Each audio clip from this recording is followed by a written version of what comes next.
If George doesn't win in Miami, he'll become a number two driver. There's a couple of reasons why I believe that will happen. First, let's rewind to 2025. I think we all have it fresh in the memory, and I think all of the grid have it fresh in their memory. How McLaren had the dominant car, two great drivers, and they decided not to support one to the title. And then later in the season, Max Verstappen made a historical comeback, and they were trembling if by a 1 point or 2 points, one of the drivers might get the title. I don't think Toto will allow that. He knows they have a good car. He knows they're dominant now, but they're not as dominant, and maybe they will not be later in the season. He doesn't want 2025 McLaren situation to happen. And to avoid that, because that situation is embarrassing, to avoid that, I think he will support the driver who, after the spring break, pulls ahead. And so far, it looks like Kimi will pull ahead. If Kimi gets to like one whole win in points ahead of George, I think Mercedes will have all the reasons to support Kimi, and George will just have to bide his time or wait for some luck on his side. Second, you might say that Mercedes have a dynamic where they don't have a number one or number two drivers like they had with Rosberg and Hamilton.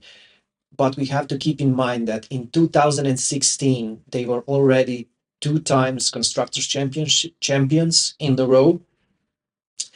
Lewis was the champion already, and they were so far ahead of the grid, they had nothing to lose to let him battle it out.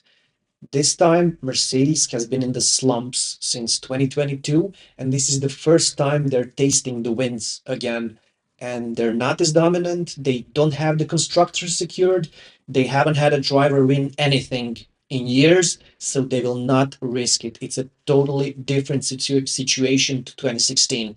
Also, after 2016, guess what they did?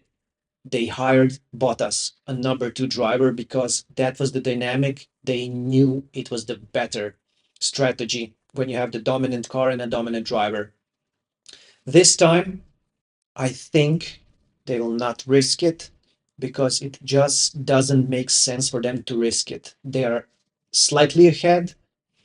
This spring break will hurt them. No more points when they have a good car. And later on, when Ferrari or McLaren might catch up, they don't want to be in a position to have water up their mouths. They don't want to be in a situation where they have to fight and scramble for a single point or two just to win a championship. They will go full out for one driver. And lastly, Mercedes is a team that has Toto. Toto runs things his way. Imagine the narrative. Toto keeps saying his biggest regret is not signing Max when he was 16. But he got a chance to do it right this time. He signed Kimi. Kimi broke record for the youngest pole sitter and the youngest race winner. So he is like the new Verstappen. What do you think is the better narrative, better PR, or better marketing than the new Max Verstappen winning? Or, this is George. He's been with us for like 6 years, so we decided to give him championship. No, the Kimi, the youngster, the new Verstappen, once in a generation talent, it's a better story, and Toto will be all up for it because then he can finally say, I recognized a new Verstappen. I now have my own Verstappen, and he did it, and he's the youngest one ever. And I think Toto, with all the legacy he has built up until now, will want to add this one to the list. The youngest ever champion with Mercedes, with Toto. He will not miss the chance to do it exactly like that.